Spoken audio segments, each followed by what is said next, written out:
listening to the Getting Salty Experience podcast.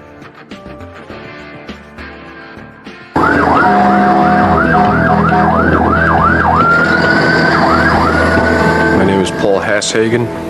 My grandfather was a firefighter, and when I was a youngster, I got a few model fire trucks, and one of them was a rescue truck. And I asked him what that truck did. He says they rescue firemen. Let's help a little bit here. And I kind of knew right then what I wanted to do. All throughout the country, there was a couple of rescues right in a close period of time that Paul was involved in that made the whole country aware of Paul Hashagen.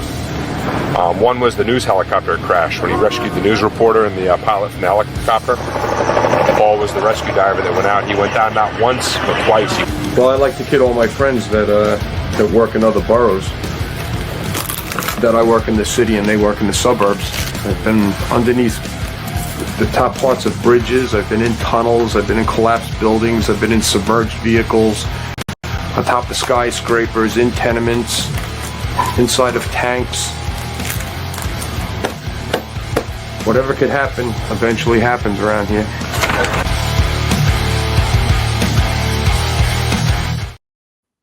I still love that intro. I get scared watching that. I'm like, you do, right? Like, who is that guy? I'm very afraid. Yeah. The traffic alone is a nightmare. Come on, people. Come on. Help me out here. As he's turning into 5 lanes of traffic. The history with Hashagen, with the Sultan of history, the guru, the grand poobah of FDNY history, Roof. And we got him. We're all bozos on this bus.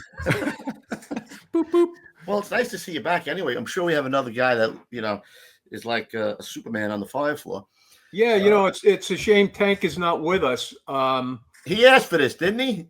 Yeah, well, he was mumbling about, do you have anybody newer? So this is going to be the first guy that was born in the 1900s. Oh. You don't necessarily have to go back in the Wayback Machine for that. And when we talked about Captain Sweet, he ended up being a Brooklyn fire officer, but he started out in Manhattan. We're going to talk today about Victor Rossi, and Victor is a Brooklyn fireman. So he's our first real spotlight on a Brooklyn fireman. Of course he is, right, Ruff? If you're ready, I think we'll kick off. Rossi, Janice Rossi. Yes, let's kick off. We got first. Picture number 1 or the title? No, show him the title. Here we go. Oh, he don't look Italian at all. Look at that honker. Oh, my God. So leave Mr. Rossi up for a minute. I'll give you his background. He was born in Manhattan on December 4th, 1909. So Victor joined the FDNY on July 1st, 1937, and he was assigned to Engine Company 283 on Bristol Street in Brooklyn. He was 27 years old. There's the orders naming him as a member of the department. Hold on 1 second, Coops. Look at how many guys went to 237. 1, 2, 3, 4, 5, 6, 7, 8, 9. Holy mackerel. Yeah, man. And so he goes to where? 239? Is that 283? It is 1, 283. 2, 3, 4, 5, 6, 7, 8, 9 people went to 283. Yeah. It sometimes what happened, if the timing's right, 37, it might have been right when they were doing changing the hours. Now we're going to 3 platoons instead of 2 platoons, so they needed more men because I got you. They were working less hours. So all of a sudden, the Proby classes were dumping into the companies. And then they would spread the guys around, put a couple of the young guys with the old guys, because guys are getting closer to working what are the modern hours. That definitely looked like that was the case with that order there. I think that's exactly what was happening there. What do we say? There's roughly 13,000 firemen today on the FDNY, something like that? Give or take. What do you think it was back then? Yeah. What do you think it was back then, Paul, in the beginnings? Well, it depends on the era. They went from 900 guys in the first couple of years, and they just steadily built as they went along. Mm-hmm. That's one of the things I try to do as on the earlier characters that we talk about. I try to set up what the department was like. 1937, it's kind of almost a little bit like the modern fire department that we have now. World War II, set back some of the changes. Some of the better changes that were happening is when they got reduced hours. When World War II started, all bets were off, and they went back to the previous one, and guys were working 56, 58 hours a week, whatever it was. So they were working a lot. It wasn't that crazy, I'm going to be at work all the time thing like they used to have. But, right. So I think we talked about this in the previous show. So, I mean, that's the right time for guys to be drafted into the war. How did some guys not get drafted? Did they see FDNY and they figured they had to leave some guys as firemen, or? Well, yeah, when he's going in now, 37, that's a little bit earlier. There was a push in World War II. World War I, guys got drafted and went in. World War II, when they had an idea that the war was going, Fiorello LaGuardia and a bunch of politicians, rightfully so, they were worried that if the war came across the ocean and all the firemen and the cops were gone fighting the war, who the hell's going to take care of if the war came here? So they were trying to get firefighters exempt. Matter of fact, there was a law that you weren't allowed to volunteer and go in, that you would lose your job, you'd get in trouble. There was this guy, Hank Williams, that I was friends with. He was a member of Rescue One right a little bit before World War II started, and he was detailed to drive a chief.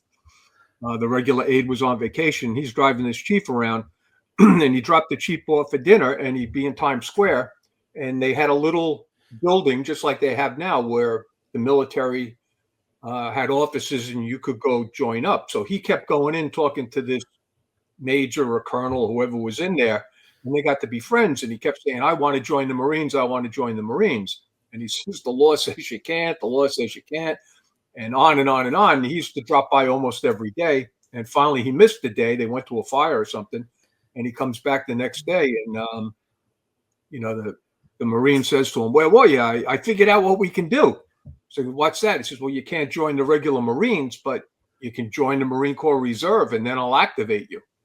He says, oh, let's do that. So he joins the Marine Corps Reserve, gets activated, and as soon as he gets activated, he gets charges joining the military, and it turned into a lawsuit, Williams versus the city of New York, and it went all the way through, and the court found in favor of the firefighter, and they had to give him his back pay and take the charges away.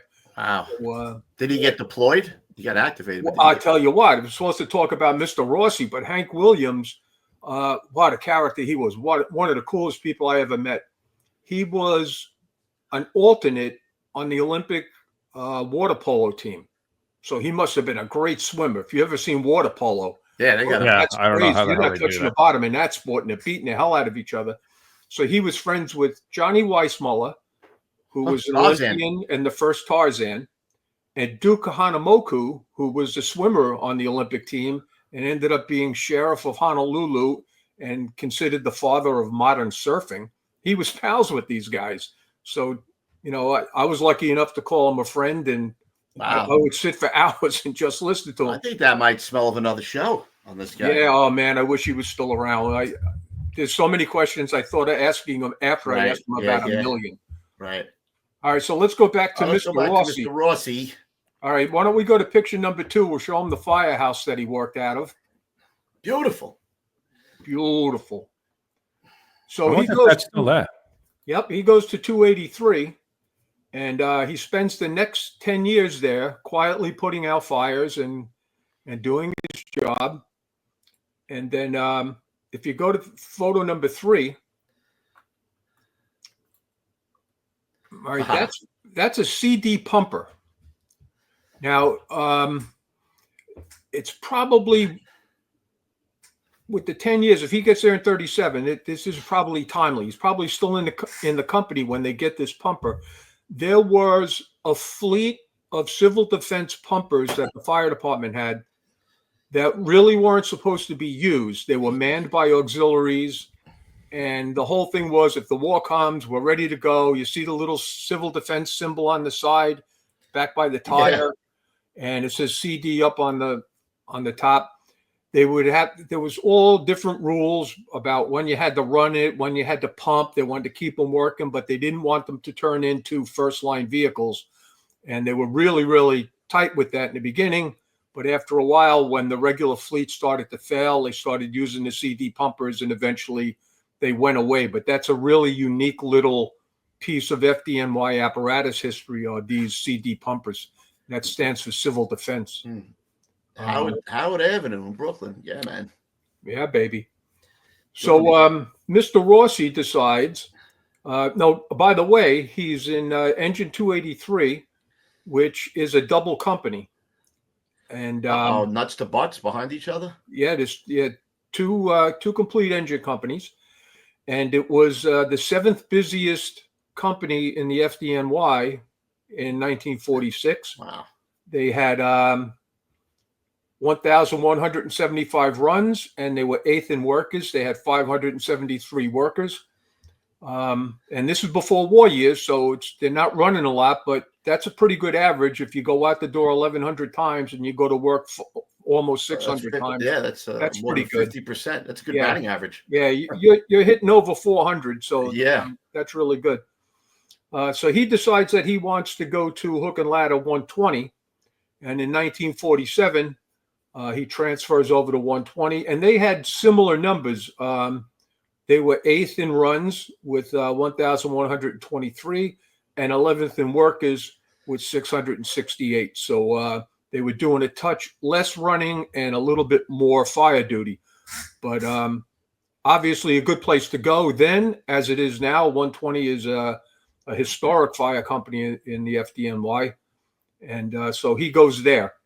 Is this 283? Is that building still there, Paul? I'd have to look. I believe so. Yeah, I'll check it out. It could be another shot.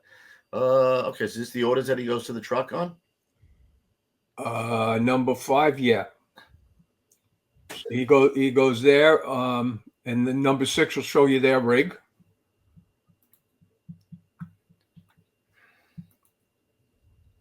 Nice. So that's a wooden aerial, a spring-loaded wooden aerial ladder. Mm-hmm. And right after he left 283, they disbanded the second section, so they went back to being a single engine company. I just wanted to throw that in there for historical accuracy. I thought it was cool. Right as he. Now, did they pick up all the boxes of that second 283? Does it work? Jump? Well, they all had the same. They all had the same boxes. They just rotated who was first due. So they'd roll out the door. If you get box 1, 2, 3, you go out to it. If box 1, 2, 4 came in, then the second section would go to that. If the first one went to a second alarm, they'd go to that. So right, I got you. Yeah, so they were both showing up at the same boxes anyway. So it really quite often, yeah. Except the only thing different is that you probably picked up more first due as opposed to second due work. Well, it cut down on relocating. You didn't have to relocate people because you already had a company waiting. Right. But then in the long run, when they spread out more and more as the city built up, they didn't want to keep paying guys to have, double companies in the house. They just took the second section of this and, moved them over here. Or, if they had a double firehouse, they would take the engine out and move the engine. And that way there's still a fire truck in the neighborhood, but the company went somewhere else. The old cobblestone streets. Yeah. Yeah, baby. So now we're in ladder 120, and it's a little bit before midnight on October 21st, 1950, and ladder 120 responds to 162 Glenmore Avenue, which is a 4-story old law tenement. And I think that was ladder 120's firehouse we saw there briefly. Mm-hmm. So they roll out of that building and they go to number 8, which is the fire building. Those buildings are still there like that. A lot of those buildings. Yeah. On Glenmore. So they arrived there, their first due, and Rossi climbs a ladder to a 3rd floor apartment and uses his helmet to smash his way through a 3rd floor window. And he goes into the apartment and immediately is driven flat onto the floor. It's that bad. And that's when if you ever read Dick Hamilton's book, they talk about skip breathing and all this stuff because they're not wearing masks. They might have had a filter mask, but probably not. And they would like almost hold their breath a little bit, get a gulp at the next window, you know, right, putting your nose to the floorboards, trying to find a little bit of air. Anyway, he's in there doing the search, and he goes 30 feet deep into this apartment. And then he finds a lady unconscious in the kitchen on the floor, a 50-year-old woman. So he drags her back the way he came, and he carries her out onto a ladder and then takes her down a ladder. And we know, having dealt with unconscious people, it's not like on television. You know, even if you're doing practice, people guard themselves. right. And they actually help you hold them because as they're protecting themselves, they become rigid, and it's easier to hold somebody that's not flopping. Otherwise, you're like a bag of Jello. Yeah, a giant bag of Jello, and they're looking at gravity is looking to take them right to the floor. So, Dude, 30 feet is a long way in those conditions, man. 30 feet. oh yeah, 30 feet, and then to get back to the window With and her. drag her ass down the ladder with her up over your shoulder or something. Yeah. So, he gets to the ground, he drops the lady off, and this young man comes running up to him, and he says, my mom is trapped, and let me show you where she is. So Rossi follows him. They go to the rear, and he points out the first floor rear apartment, and he says, she's in there. She can't get out. She's got bad rheumatism. She can hardly move. So conditions are so bad at this point. Luckily, there was an engine company nearby. They direct a hose stream at the doorway, and he crawls through the hose stream to get in to do the search. I mean, it's that bad that he's got to go in under a hose to go do the search. So once again, he's pressed down to the floorboards. He's doing his best to get in there. He goes down the hallway, through the kitchen, and into a bedroom, and he finds her up on top of the bed, unconscious. So he rolls her onto the floor and wraps his arms around her and starts to drag her back out under the cover of the hose stream and all the rest. So he brings her down, and he gets burned pretty good. He's burned his legs, he's burned his hands. But I thought there was a cute quote in the newspaper talking about him, saying that an ambulance surgeon and a good night's sleep fixed him up. So that's Bullshit. cool. And he reported to work the next day. Yeah, I'm not going sick.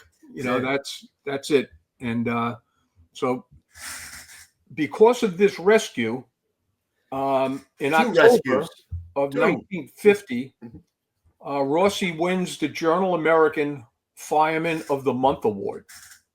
He also wins the Daily News award and the Rheingold award. And I knew these awards were around. The Rheingold award is gone. The Daily News is still there. And the Journal American as a newspaper is long gone. But these awards have been going on for a while. The Journal American, for the youngsters in the crowd, it was a daily newspaper that was published between 1937 and 1966. And it was the product of a merger between the New York American and the New York Journal, which were both newspapers owned by William Randolph Hearst, the famous newspaper guy in New York City. He had amazing apartment. He had an apartment on the Upper West Side of Manhattan. He collected stuff. Oh, they were going to tear down a church in Europe, so he'd send his people over there, and they take all the stuff out of this church, the pews and the stained glass, and they bring it back to his apartment in New York and build all this stuff. And he had a whole floor and a glass ceiling and all this stuff. He wanted to buy more parts of the building, and the owner wouldn't allow him to expand his apartment. So he bought the whole building, and then he did what he wanted. And eventually Hearst went out to California, where he built Hearst Castle, which is I was there once when I visited California. It's absolutely unbelievable. It's like he was the Michael Jackson of his day. It was this giant compound over by Big Sur, and there were wild animals running around on the property, giraffes and all these kind of crazy things. Movie stars would come for the weekend. I mean, he had so much money, he didn't know what to do with it. So he might have more money than you, Ruff. Yeah. It's hard to believe, but so he merges these two newspapers, and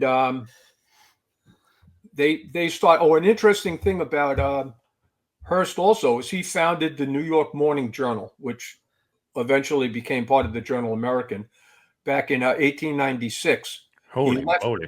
He left Joseph Pulitzer, who he was working for. Pulitzer teaches him everything about the newspaper business. So Hearst goes out on his own, and now they get into a pissing match between the two newspapers. And one of the things that he did, Hearst would go and get the writers and offer them more money to leave Pulitzer's paper and to come to him. And he got this guy, the cartoonist George McManus and Richard Outcall, and he stole them too. He gave them money to come to him. And this guy Outcall had the most popular cartoon strip of the day called The Yellow Kid. And if you go to 13A, The Yellow Kid will pop up. Oh, I've seen that before. Yeah, believe it or not, that was the most famous cartoon in its day. And he's on his little nightshirt there. What was written would change all the time. It was like instead of having bubbles with words in it, it was written on him.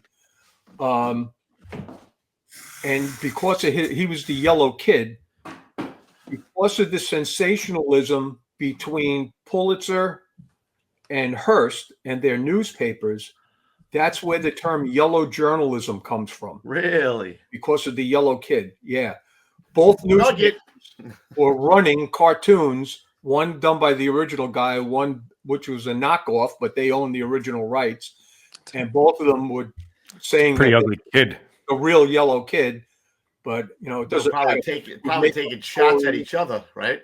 Yeah. Well, it was all that sensationalism that all started. Did you get a look at that kid's face? Look at that kid's face. Somebody you know? I mean, what the hell is that? Oh my God, that's the ugliest thing I've ever seen in my life. He's the Yellow Kid. Good God. It's funny. The Yellow Kid came from a comic strip that guy was drawing called Hogan's Alley. And that name rang a bell with me, Hogan's Alley. It turns out when the FBI got up and running and got really popular, when they were chasing down Dillinger and all those guys, they built a training facility that was done up like a street so they could practice doing takedowns of the bad guys. And things would pop up, like a guy would pop up with a cardboard machine gun or whatever, and they would shoot at them, or be a lady with a baby, so you would learn what to shoot and what not to shoot. And that's what they called it, Hogan's Alley. They named it after the newspaper.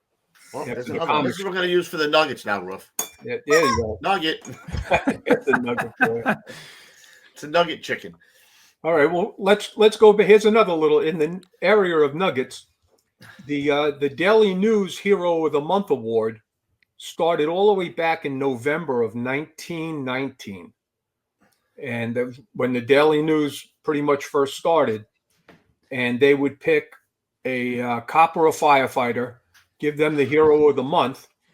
And they knew right away when they wanted to do it, they were told by the city officials that you can't give the money to the cop or the firefighter because they're working for the city and what they did is part of their job. So they said, well, what about if we give it to their wife?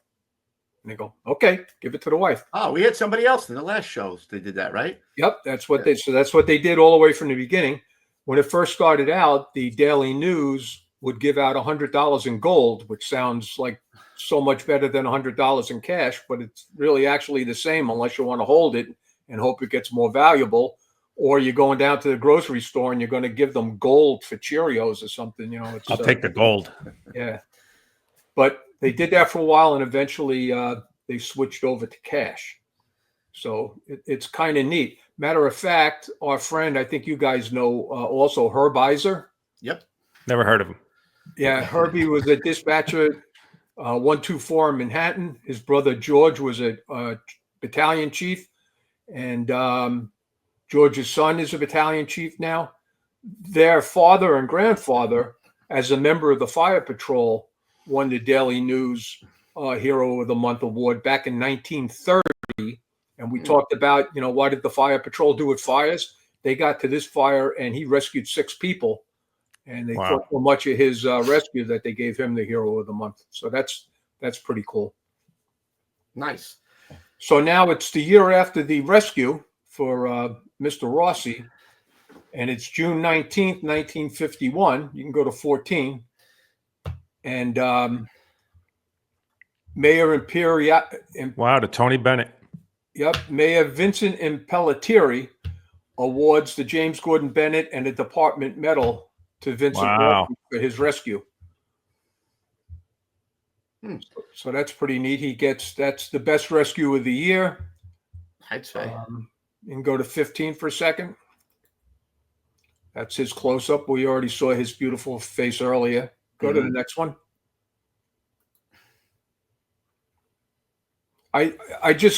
It always strikes me how they worded things. That little headline, you wouldn't see that today. Two cripples. Cripples. Yeah. They had a way with words in those days. Was it politically correct? Yeah. They'll be like a fireman who saves 2 midgets. 2 retards. Yeah. I can't say that anymore. Yeah.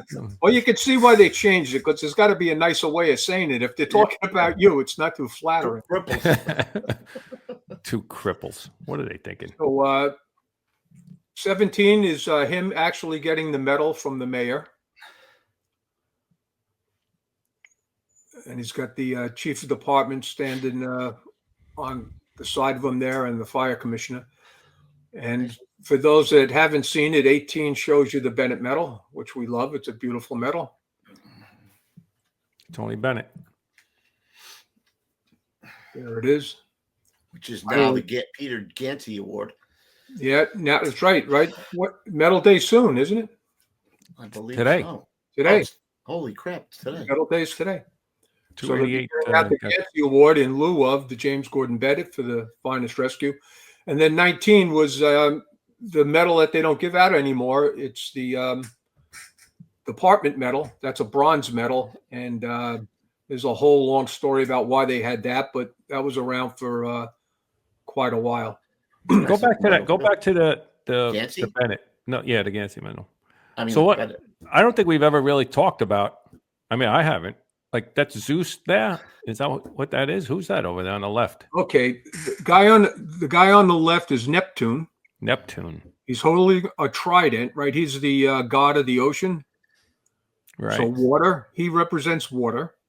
Minerva, who is holding a speaking trumpet in her hand, she was like the goddess of fighters and soldiers. And I guess the idea was, since they're fighting fire, she's representing the ability to fight the fire. There's a book behind it, a scramble, which is crossed hook and ladders and buckets and all that. There's a little steamer all the way in the background. Right. Right behind Neptune is a little sea serpent. And underneath the clouds that they're standing on is Prometheus. And we mentioned Prometheus. He was, if you go to the skating rink in Rockefeller Center, that's Prometheus, the big golden guy hanging out there. Yeah. He is the god, supposedly, or whatever he was, whatever term they use for him. But he gave fire to man. And for that, he got cast out of where all the other gods were. They got pissed off that he gave fire to man. So it's an allegorical scene. That's Neptune is handing the keys to control fire. So that's what it's explaining there, that now man can control fire by firefighting. That's a long drawn out thing, but that's what's going on there. Paulie, who originally, I'm sure nice nugget. Who originally came up with this? Like, who drew this? Was it somebody famous or? Well, it goes back to Tiffany. Wow. So there were who the artists were right away. I'm not 100% sure, but I have some of the original drawings of some of the other medals. It's all in the medal book I have if I ever get it. But it's just one of those things where I've never actually looked at that. They would come up, whoever's donating the money, they would come up with various their own designs and show it to them. Yeah, we like that. So then you have to turn that drawing into a medal. So it's a lot of craftsmanship goes into it. What are those made out of? What type of metal? Well, that's gold. That is gold. The ones Bennet, today, too? the Bennet was gold. It's probably gold coated, so there'd be something bronze underneath with gold on top of it, or whatever. I think of all the metals, the administrative metal had the most gold in it. So if you were looking for just which is the most valuable for monetary reasons, Hawking. The administration metal. Is that what you call it? If you're down on your luck, where could you hawk it? Unfortunately, some guys were hawking metals, and it's happened traditionally where military guys, if you're down on your luck and you got a silver star after World War II and you can't find any food, you hawk your metal, and firefighters did it. That's one of the ways that some of these metals get out into collectors' hands. Right. Once it got hawked and they never went back, then it got sold, and I think the that's fire people started looking for them. Coobs, guys do that with their Super Bowl rings and stuff like that. Or, Yeah. Mike Aruzioni sold all his stuff, like his hockey stick. He scored the goal with the puck, all sorts of stuff. I guess when you, like you said, if you need cash and somebody's willing to give you $300,000 for a hockey stick or something, right? You're going to do it. I just saw a thing online where one of the lady Olympic athletes heard about this hospital that was going under or whatever, and she sold her gold medal and all this stuff to raise funds to take care of these kids or whatever it was, and then a newspaper found out about it, got the medal, gave it back to her, and they paid it. So there's good things going on when you lose the medal, but it's an unfortunate situation usually if you're to the point that you're selling your medals, whatever kind of medal they are. Yeah. So Mr. Rossi is not done with his career, and what happens to him next is rather unusual in any fire department anywhere. So it's October 31st, and as we remember, that's Halloween. Even in 1952, it was still Halloween. So it's around 11 o'clock at night, and an acting battalion chief is making his rounds, and he pulls up in the car with his aide, and they're going to go in for a cup of coffee, talk to the boss, and they ask Rossi, they probably got the door open, standing around, just watch the car. We're leaving the car running because the battery was dead earlier. So the car's out there idling. What could happen, Coob? What could happen? In Brownfield? Go wrong in Brooklyn on Halloween. So Rossi's standing out there, and one of the locals, a young guy, comes walking up to him and gets talking to him and tries to distract him while his friend decides that they're going to steal the car. So his friend jumps in the car. Now, whether they were looking to steal a car or go joyriding or it was a Halloween thing, I don't know, but you're not supposed to be stealing cars, especially Chiefs cars. But this knucklehead gets in the car, and Rossi comes around, and he's yelling at him, and he's trying to pull him out. He refuses to get out of the car. Rossi's yanking on him, and as we saw from the picture, Rossi's a big guy. And these are two, I've seen the picture of these Fruit Loops. They're two skinny-ass little, teenage kids.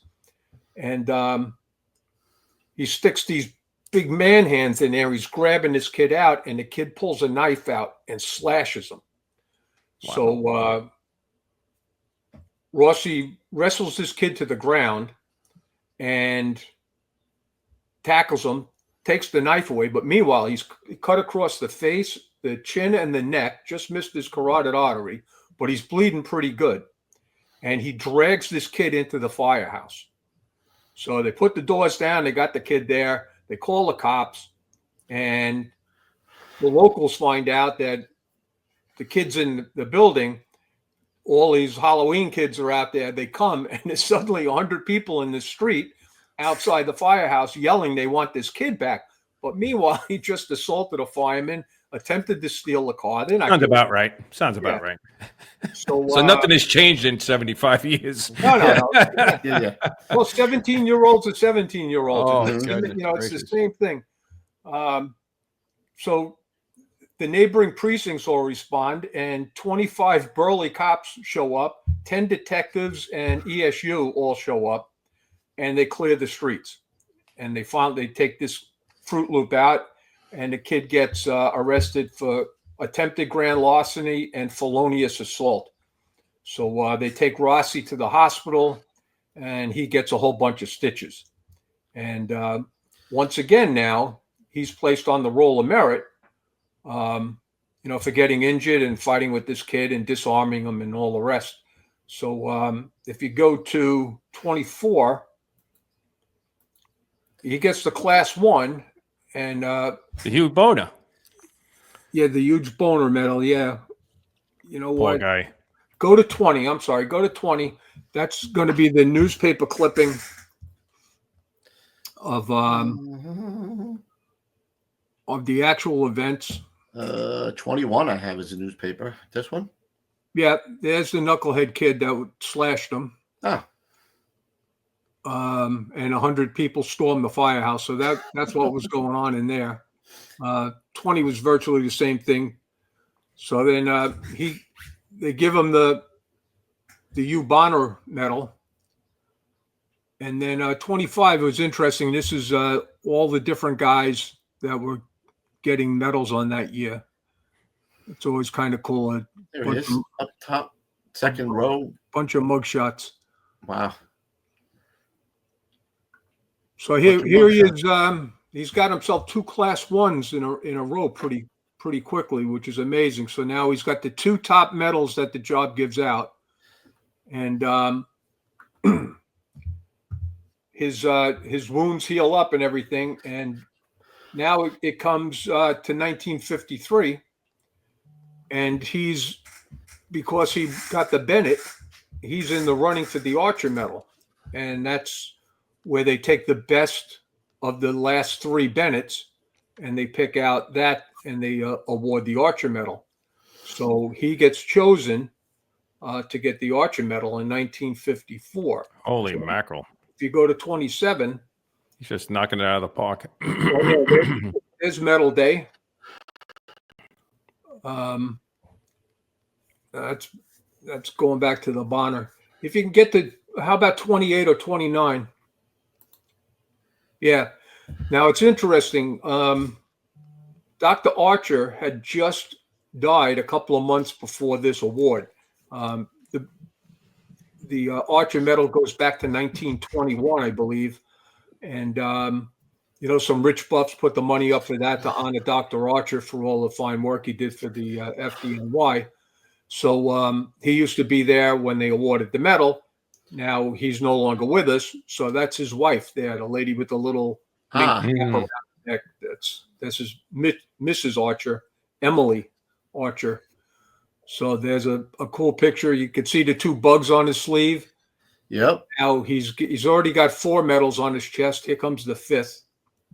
And there's another cool version of that, slightly different on 29. So, Paulie, back then when they gave the medal, it was like that. It was a smaller version. Like now we get it. You get it. It goes around your neck. Yeah, the medals are the exact same size. It's the problem that they had. If you go back to the earliest times when they gave out the medals, the mayors didn't know what to do with them. All the way back to when Bonner was the chief and they had the first couple of Bennets. They would call the firemen up. They would announce what they did. And then the mayor didn't know what to do. And he would hand the medal in the box to the firemen. Right. The firemen would stand there looking at it. You're not going to pin the medal on yourself. So usually Bonner would jump in, or whatever the chief was, and he'd pin it on your uniform. And then from then on, it was somebody pinning the medal on your uniform. And if you've ever done it, it's not as easy as you think. It's not easy. Yeah, it makes sense. If the coat's on a hanger, that's one thing. But if you got your body in there, or maybe you're stressing the buttons a little bit by eating too much pizza or whatever. You don't want to get stuck. Yeah. Right. So then when they got more and more medals, they wanted to figure out a way to distribute the medals in a more efficient method and somebody came up with the idea of putting them on a ribbon, and we just put the medal over your head. That Right. way you get awarded the medal. We don't have to pin it on you, and it just goes quicker, and it's a nicer ceremony. So It is nice. It's that simple. happens in the early 60s is when they started doing that. But up to that point, they were still pinning the medals on guys. Yeah. Mm-hmm. When did they end the thing with the bugs on the uniform? Yeah, the bugs went until the ribbons came, and the ribbons only came in the mid to early 70s. Mm. So the bugs were still around up until then. The bugs are cool. I have a set of them. They're really neat looking. So it's cool if we go back and we think about the awards that he's gotten. Besides, I mean, the job has been very generous to him. He's gotten the Bennet and the Department Medal, a Bonner and the Department Medal, and then the Archer. But he also won all those awards for the Daily News and all these different things. So he probably was doing well with a little extra cash that he wasn't expecting. And I don't know it to be true, but it kind of looks at me that he was figuring, well, I got a little bit of money. Let's get a second job going. The hours are better now because the guys are actually working less hours. And he starts a business. If you go to 31, he starts a fire extinguisher business in 1954.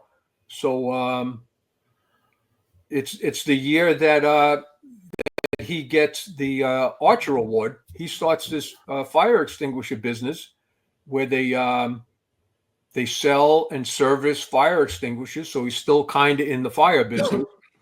And 32 shows you a little thing from the company. And the amazing thing is the company is still around. Wow. Any of his relatives run it, or he's... Well, that I don't know. I looked at the names, and it could be if his daughter married somebody and the names changed. Right. I'm not 100% sure. But it is neat that the business is still there. Right. Wow. But good for him. He's got a business up and running, and by July the following year, 1955, Victor Rossi retires with 3/4 disability. So he gets his 3/4. He's got 18 years on the job, a chest full of medals, and he's only 45 years old. So he retires and he goes into this fire extinguisher business that he had set up, and he does pretty well for himself.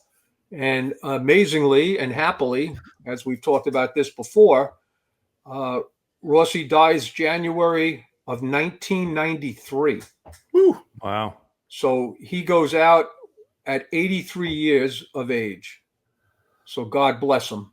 And you could throw up 34 at a last picture of him. That's him leaving on 3/4. That's the department order showing that. They used to put the annual pension number up there too. Oh, yeah. Yep. That's a little sketchy. What they put up there? What he gets a year? Yeah, they have the annual Oh, pension. up shit. there. Well, it's all public. It's public knowledge because it's public money.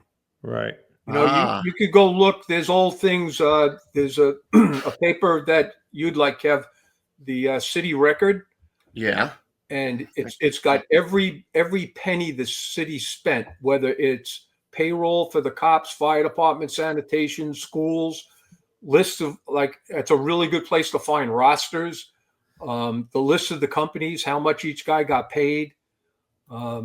It's incredible. It goes all the way back to the 1800s. It's really, though, it's not easy to go through. It's like handing somebody a Manhattan phone book and saying, yeah, here, and it's not alphabetical. So good luck, And What would you say the name was? Let me write it down. Yeah, there's a lot to it. The city record. City record. All right. So Awesome. So he lives a long life.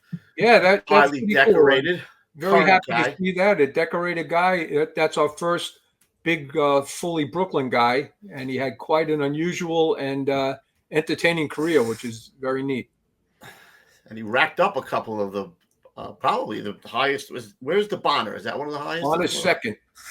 So we had the Bonner Yeah. and the Archer. One of the things, you got the Bonner and you got the Brooklyn Citizens Medal.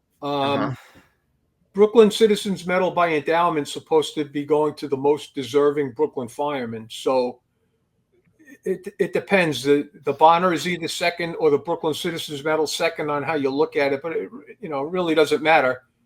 Once you're all got those kind of classifications, that's an attaboy. It don't matter what color it is. There you go. But Brooklyn Citizens a beautiful medal too. That's really ornate. It's got the old the Brooklyn Cross. Nice. So now that it's now the Gansey, what's the oldest medal then? That's still the same name. Well, Gansey's the highest. It's certainly not the oldest. It's a relatively new medal. Right. I guess the oldest one would be the Bonner or the Brooklyn Citizen. I saw on the Bonner medal was 1897 or something on there. I believe. Yeah. See, the Brooklyn Citizens Medal got endowed before the Bonner, but it wasn't given out. I think they had to get more money in the fund, whatever it was, and they didn't give it out until 1900, I think. And then it was weird because when they gave out the Brooklyn Citizens Medal the first time, it wasn't at Medal Day. They went to the Brooklyn headquarters, I believe, and they got the guy, one of the guys that was so good at the Windsor Hotel fire, Heslin, and they gave the chief of department from New York City showed up, but it was all in Brooklyn. It was in the chief's office, probably his family there, whatever, and they gave him the first Brooklyn Citizens Medal. But it took a little while before they incorporated the Brooklyn Citizens Medal in with all the rest of the other medals. Because even though it was a unified department, it still kind of wasn't for a while. Yeah, that had to take a while for everything to kind of gel, I would imagine, right? Yeah. Well, even in the beginning, if you go back to 1865 when it started, on paper it included Brooklyn and Queens, but they kind of just left Brooklyn to their own devices. It was its own city still. Mm-hmm. On paper, according to the state, it was the same fire department, but their trucks were green. Our trucks were red. Brooklyn's truck were green first? Yeah, like a two-tone green so that they would look different than New York City. Oh. Rough. And then eventually New York switched from red and they went to white over maroon. So if you see some of those old pictures of the first, when the first motorized rigs came, they was still white over maroon until they went back to red, and then everybody went red again. But yeah, unique stuff. Did you ever win the Bennet? I don't remember. No. I was in the running, I guess. I was going to say, they didn't give you the Tony Bennett for the plane for the helicopter. No, I was fucking doing that. That year I got 2 class 2s, and I think there was one other guy had a class 2, and then I'm not sure. It was Bill. I can't remember his name right now. You got a class 2 for going underwater. And pulling 2 people out of a helicopter that was upside down in the fucking river. They give you what they give. I mean, what the hell are these people doing over there? What did the guy get who that year? Who got the well, benefit? Yeah, I'm trying to think of his last name. An Irish guy, 34 truck, I think. Bill, a good guy. I drove him a couple of times. Really a fun man and a great firefighter. He waded through a giant gasoline spill to pull a guy out of a burning truck. So, once I heard what he did, you were good with it. I mean, well, let me get you said, like when you say waited, like did he run through a puddle, grab the guy, and it took all of 3 seconds, or was he in there for like you were for 15 minutes, 20 minutes, a half hour, getting people out of it? Let's put it this way: I wasn't there, but I think he deserved the medal. Okay. I got no complaints. I mean, How do you get a class? Some people do things to medals, but if you're thinking about a medal while you're doing it, then you're not paying attention to what's important. You just do what you do. Does it strike you when it happens that this might be a medal, or here we go again? Which the second time I went underwater, to save somebody, it did strike me as I'm underwater. Like, here we go. Like, I can't believe I'm doing this again. It was amazing the first time, but the second time was like, this is ridiculous. Yeah. Am I a lucky charm or am I a bad omen? Like, why is this those guys in that merit department? They weren't, they didn't give you the ones. They didn't give out the ones for going underwater. You know what I mean? I don't understand. Well, What are they doing? I got another class 2 that year that I thought was even more dangerous, but it is what it is. It's categorizing things that are almost uncategorizable. Yeah, I guess that's true. So, Coop, you noticed he took down his poster of all his medals that he had? Like, I didn't see it. yeah, that was in the other house. I moved. oh, you moved? Come on, get with the problem. Well, he's only been on a few times, Paul. So I don't know. Yeah, well, he's banged up too. So maybe he's on, maybe he's on some funny juice or something. Pain medication. Live long and prosper, Coops. Yeah. Ooh, Coops could do it. I used to be able to do it. That's now why. Looks like you get. Now looks like you give me the finger. So just so you know, that's what my hand looks like. Finger out. I can't give you the finger. I give everybody a thumbs up, and they there you go. They don't and know. You decipher what that is. Either either I like you or you don't, but you don't know, right? Yeah, read between the lines. Yeah. Well, who do we got next? I love it. So yeah, that was Mr. Rossi. I also have that we could go to was a. Let me see. I got him right here. It's going to be an Italian or an Irishman. Well, I have a couple of guys lined up ready to go. I have Bill Clark, who we talked about a little when we did the Windsor hotel fire. Mm-hmm. We have Ahern, who also was awarded the Bennet. Amazing. There's a whole bunch of cool stories about what happened to him later politically and all sorts of stuff. I have one whole thing about all the circus kind of rescues put together with the best artist renditions that I could find. Oh, that one I think I like. That's a good one. And Ferdinand Bayer, he's a Brooklyn firefighter that was awarded the Brooklyn Citizens Medal 3 times. Holy moly. He's in a fight, I guess. 3 times he got the best rescue in Brooklyn. So we got him. So we got plenty on deck. I got 4 or 5 that are ready to go. And some of them are, a bit longer. I just wanted to go with Mr. Rossi here because we needed to talk more about Brooklyn. We didn't want to leave them out. No. You know what's funny? My wife calls me that in front of the kids, Ahern, when she doesn't want to say the actual word. She says, "You're such an Ahern." She does. True story. Well, you'll be interested to find out about Mr. Ahern when we get. She ain't lying. Now I'll be able to tell her. Well, that's actually a compliment. Thank you very much. There you go. Thanks for stopping. Yeah. Well, thanks for coming on, Mr. Paul. Again, living legend, You're guru welcome, of history. My pleasure. Yeah. We'll be doing this again, maybe next week or the week after, whatever works for Paulie. And we'll get it up there. Roof, Sounds good. Any parting comments, Roof? Has fingers It's on always eye-opening. You got the it's duck always- going over there? It's always that because I lost my keyboard, so now I got to do it manually. So those are the nugget. That's the nugget chicken. Yeah, and we got plenty of them today. The nugget chicken. The nugget chicken, or the chicken nugget. There you Nice. go. Nice. It's the chicken nugget. It all comes around with a little bow on it. Not Crocker. There we What go. was it? What was the guy's McDonald's guy's name? Croc. Ray Kroc. Crockett. That's what we're gonna call Oh. Coops. Kubi Croc. Yeah. Call me whatever you want. Just don't call me late for dinner. All right, guys. Thanks again for tuning in to A History with Hashagen. Always a pleasure, Paul. Appreciate it, Oodles. And we'll see you guys soon, as soon as I find the outro. All right, guys. Have a great day. Thanks, Stay low and Paulie. go. Need a new floor for your fire station? Choose an armor-tough interlocking flooring system to cover your aging, stained, cracked concrete or epoxy floor. Around for nearly 20 years and proven to be the best choice in renovating your station floors, covering nearly 600 floors across the country, ArmorTough is proudly made in America and comes with a lifetime warranty with floors that are usually installed in 1 or 2 days, depending on the size of your station, and no disruption in the process to your station's operations. Our system is guaranteed from chipping, cracking, peeling, breaking, or staining. The tiles are stain resistant and impervious to chemicals or volatiles that are used in the fire service. If you damage one tile, you can lift and replace without anyone knowing. And once it's installed, your floor would be easy to clean with just soap and water. It's not only for apparatus rooms. You can install an ArmorTough floor in virtually any room and choose from the hundreds of colors from the Designer Series or, if you like, from the Utility Series floor coverings. Are you in need of gear racks, an extractor, or gear dryers? Install an Armor Tough floor in your apparatus bay and take full advantage of a deep discount, saving you thousands of dollars on any of the Grove products line.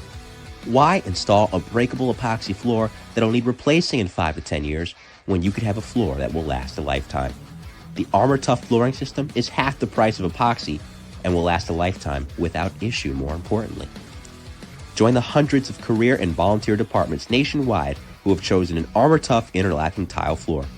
Call Vince today for a no-obligation quote at 908-917-7697. Established in 1930 and under the current ownership since 1987, the New Jersey Fire Equipment Company handles a complete line of fire department equipment and supplies. Headquartered in Greenbrook, the company operates full 3M Scott service facilities in Ridgefield Park and Toms River, staffed by 10 fully authorized Scott certified technicians with a fleet of 6 fully equipped service vans. All New Jersey Fire technicians and sales representatives are active or retired firefighters, officers or chief officers, career and volunteer. They understand the business and the importance of their work. New Jersey Fire has represented Scott since Earl Scott entered the SCBA business at the end of World War II. Among other leading manufacturers represented by New Jersey Fire are Globe and Firedex Turnout Gear, Mercedes Hose, Task Force Tips and Akron Brass, Hygenol, Fire Hooks, Arctic Compressors, MSA Carnes Helmets, ChemGuard Foam, Alkalite and Duo Safety Ladders, BA Face Shield Protectors, Truckman's Choice Saws, Grove's Gear Racks and Washer Dryers, Supervac Fans, RPI, Streamlight, and many others. A New Jersey incorporated and based company, sales and service are limited to the state of New Jersey. Find us now at www.njfe.com. That's www.njfe.com.